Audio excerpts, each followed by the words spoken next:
The following is a true story. Here at Geek Devotions, we wanted to answer a question that came up in conversation. What if true crime podcasts had been around during the time of the crucifixion? This is intended to assist us in a deeper understanding of the scriptures, and we hope that it also helps you.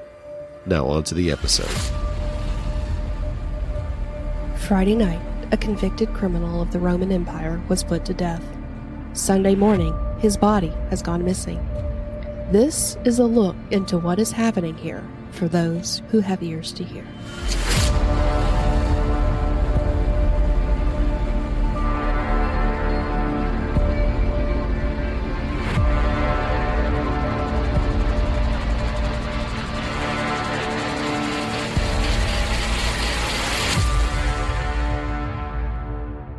Welcome those who have ears to hear to the What's Happening Here podcast, Nazareth's favorite true crime podcast, brought to you by Peter's Earwax Removal, so effective you'll forget you had an ear. We are your hosts this evening. I am Celeste, and with me is Dallas.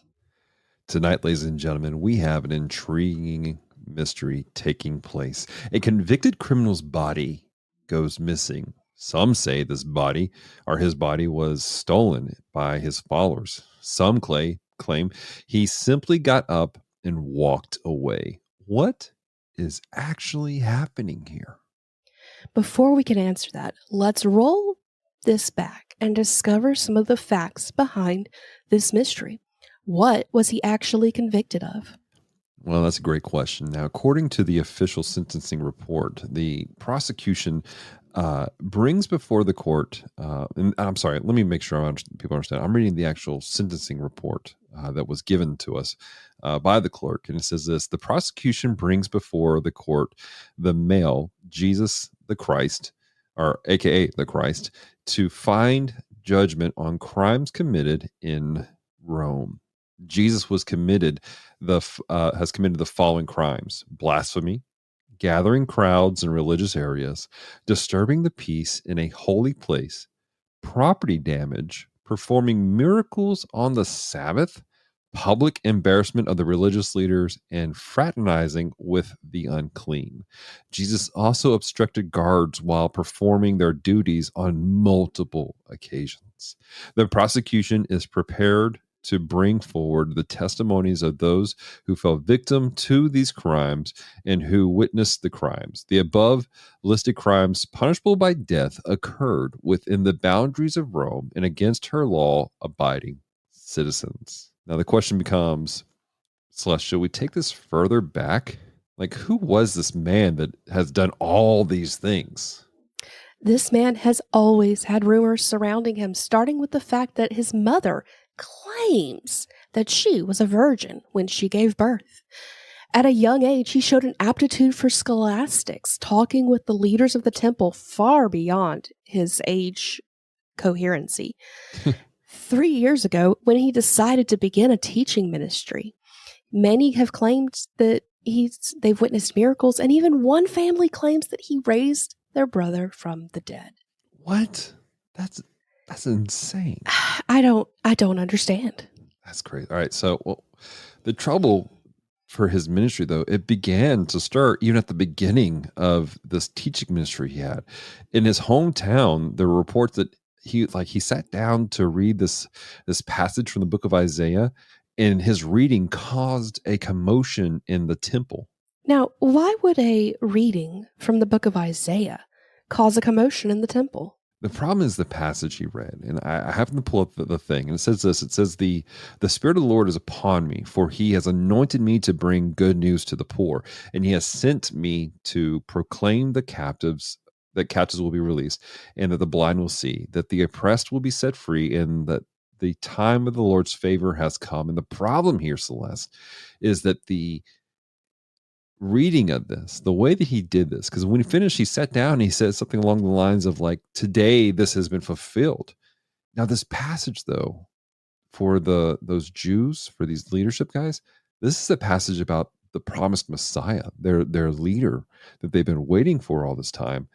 And by him sitting down and saying, today this has been fulfilled, he's proclaiming to be their Messiah. And it just, I mean, it set off this commotion to the point they were ready to throw him off a mountain. Now, here's the weird part. This is really weird. He just like walked, like they had him, and he just walked through the crowd like nothing happened and walked away from them. Now, that would not be the first time that mysterious events have come up surrounding this man. In his teaching ministry, there have been proclamations of him healing people who are sick, casting out demons, walking on water. What? I'm not even sure how that would be physically possible. But then also, there is one account of him teaching in someone's house on the scriptures. And this group of men came and brought their friend to him because they believed that he had been healing people. They went up to the roof, cut a hole in the roof, so property damage, and then brought him down through the roof. And supposedly, this man picked up the bed that he had been on for years and walked out when he could not walk in. Man. Well, let's jump into the official report from the Roman guards. We happen to have that here with us. It says a report by an officer of the Roman guard regarding the missing body of Jesus of Nazareth. All right. And it says here, facts. 2 days prior, Jesus was taken into custody by a crowd of Jewish men at the urging of the chief priests, scribes, and elders from the Sanhedrin for alleged blasphemy. Now, the blasphemy, there's a lot of things taking place. The thing you just referenced, Celeste, that was actually one of those blasphemous moments that they were talking about. See, what happened was that when they lowered that guy down, Jesus of Nazareth, he looked at the guy and he goes, now, I mean, logically he goes, oh, he's broken. He needs healing, right? But the first thing he does is he goes, your sins are forgiven. And this is monumental because according to them, nobody can forgive sins except for God. Like, that's it. And for him to say that the man's sins were forgiven, he's saying that he's on par with God. And then to add almost insult to injury, because they call that out about Jesus. Jesus looks at him and goes, okay, well, what's easier? To say a man's been forgiven or that he's been healed? And he tells the man to stand up, and he heals. The man's legs are healed and he stands up. Now, the reason why this is so crazy for those guys in the room right there is that if Jesus had committed blasphemy saying, you know, you're healed or not healed, that your sins are forgiven, then God wouldn't allow him to also be a conduit to heal the man. So either Jesus was telling the truth or something else is happening here. And I mean, that's some crazy things. And then you jump forward. There was a crowd that surrounded the leaders, and they said, look, just give to us straight. Are you really the Messiah or not? And he said something very fascinating. He says, the Father and I are one, suggesting that him and God they're synonymous. They're together. And this is the blasphemy that he was put up, the charges were brought out against him for. Let's get back into the document. Mm-hmm. After interrogating him all night, they brought Jesus to Pilate with an accusation of being a king. After refusing to answer Pilate, he was sent to Herod. And after much back and forth, Pilate had Jesus whipped and put a crown of thorns on his head, hoping that this would satisfy the priests and elders. But the Jews riled everyone up, chanting, "Crucify him," referring to Jesus. Oh, man. Pilate found no fault in Jesus and has admitted this. He tried to have him released and offered their worst criminal, Barabbas. I've heard about him. I have too, to take the place of Jesus. But they almost started a riot and demanded that Jesus be crucified and Barabbas set free. There was so much tension in the city lately, and Pilate had been trying to keep the peace as much as possible. So he ordered Jesus be crucified because of their demand. That is absolutely insane. Barabbas was like a known criminal that was causing all kinds of issues in the city, and they take him over Jesus? They I just don't understand how this could happen. But you felt the tension. Mm-hmm. You felt the tension in the city. Yeah, that's true. I mean, it was absolutely insane during that time frame.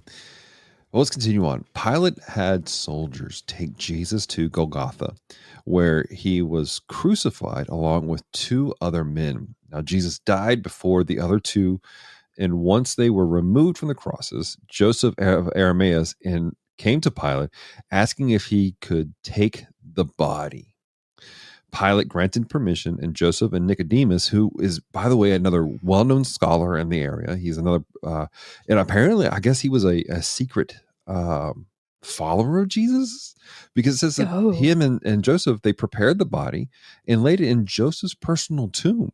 Like, this is huge. This is a massive thing. Now, I have heard rumors that some people have said that this is kind of in reference to some old to what the Tanakh was saying about some prophecies about the Messiah himself too.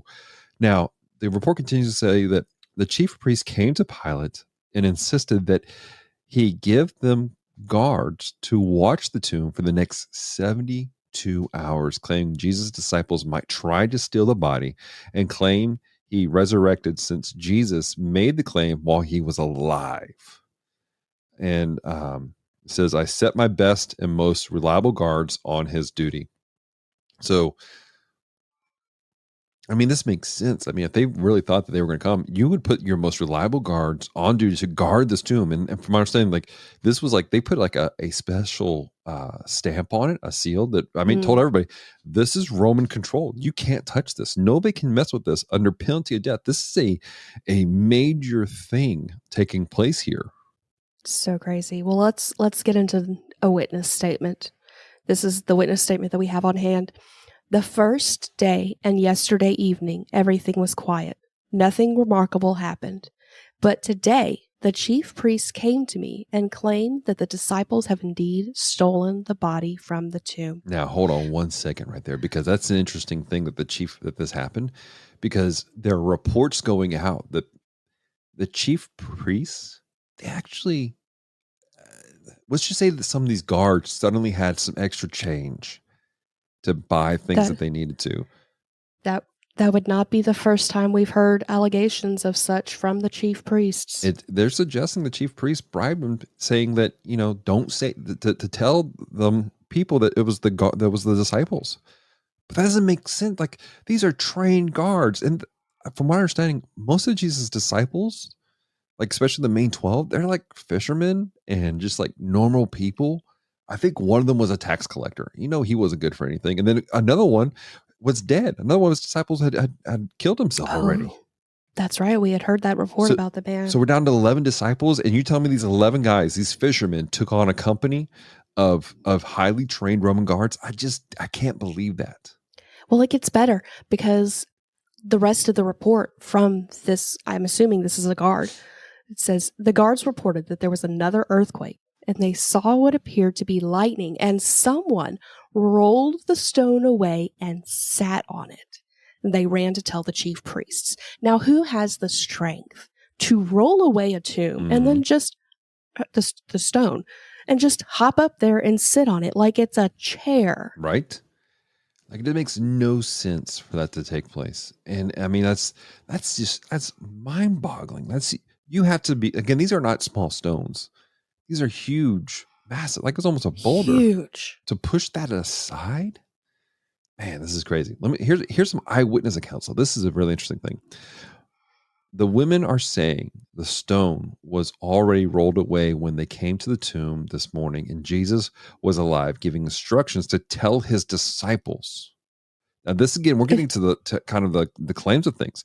This again, the chief priests and some are saying that the disciples saw the body, but there are eyewitnesses saying that that's not what happened. That they showed up, the stone was already gone, and Jesus was alive. Like, we knew he was dead. Like when he was on the cross, they stabbed him in the side, and blood and water came out of him. He was a dead man, but they're saying that he was up and walking, and he told these ladies to go find the rest of the disciples and tell them he was alive. I mean, this is absolutely so insane. Crazy. Another one says this: the disciples also went to the tomb to find it was empty, with the grave clothes saying, lying on the floor, and the face cloth covering, neatly folded to the side. The disciples claim they saw Jesus alive in Galilee afterwards. This is so crazy. This may be the most bizarre thing we have ever covered on this podcast. I mean, we've covered a lot of things in this podcast over the years, some absolutely insane things. But a man was dead. He's alive now, and the political theater is taking place right now. Oh my Like gosh. Rome is like the Roman soldiers are trying to figure out what's going on. Pilate's trying to keep this on hush. I mean, and then you got the Sanhedrin and the Pharisees. They're freaking out completely. Well, the final summation of the report is this. The tomb is empty, and we can't locate the body of Jesus anywhere. We are continuing this investigation and talking to all witnesses until we find the truth of what happened. Man. End of report. They don't know what happened. They don't. They're completely confused by the whole situation. Now, the claims about the disciples, like, this is where it gets really kind of weird, because there's reports of Jesus being amongst like crowds of people. Like, people are saying that everyone's saying that they've seen Jesus. There was a huge crowd that saw him, and then there was like 200 some odd people, and they saw him ascend into heaven. How does that many people tell the same story? I don't know. You and I both know that you rarely get the same story from everyone, especially if it's a lie. Right. And then, like, in the wake of this, there's been a lot of like the Romans going after him, and the Jewish authorities going after all these disciples and everything like that. If they were lying about this body, lying and saying that about Jesus resurrecting, they would have given up by now. Like, one of their guys, I just saw a report the other day. There was a disciple named Stephen, and they stoned him. Like, he was out there, he was preaching about this Jesus resurrected and everything else, and they killed him.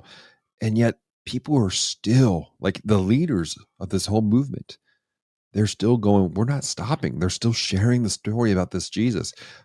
It doesn't make sense. Like, I'm not one to be a conspiracy theorist, but this feels like the Roman government might be trying to cover this up. The Roman government, the Sadducees, the Pharisees, the complete Sanhedrin, they're all doing this. Like, what? This is how? What actually happened here? I don't know. Again, these are just the reports that people are saying. Now, as disciples, this is interesting, because they're going around and they're not even calling for violence, not fighting against people. They're just going around telling people that that this Jesus, again, their claim is that he was God, or that he is God. Because, I mean, he died, but he resurrected.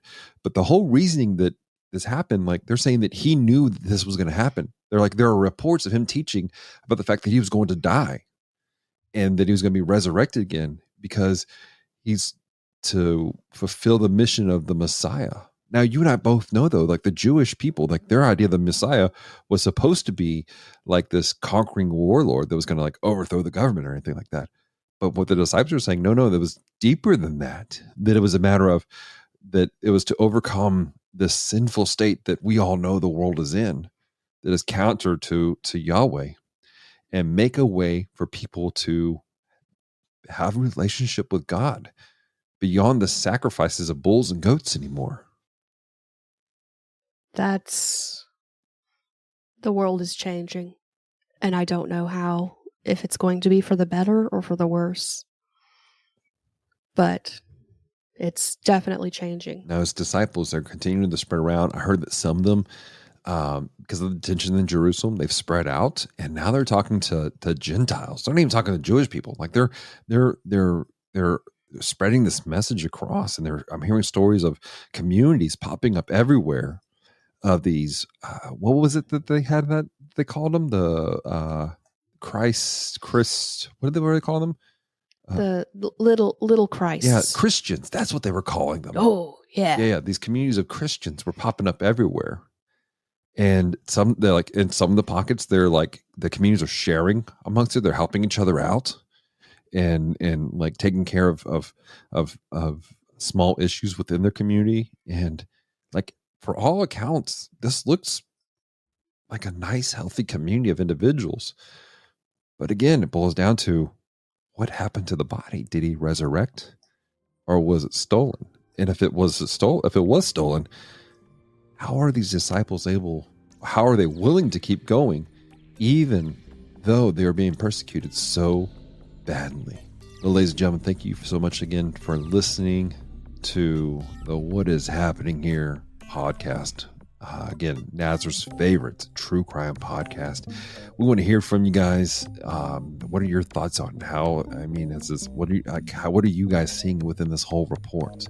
That being said, thank you for listening to What's Happening Here podcast. Remember to have ears to hear. We will catch you next time. Join us next week as we look into a man named Simon who calls himself Peter. Is he a prophet or just an escape artist?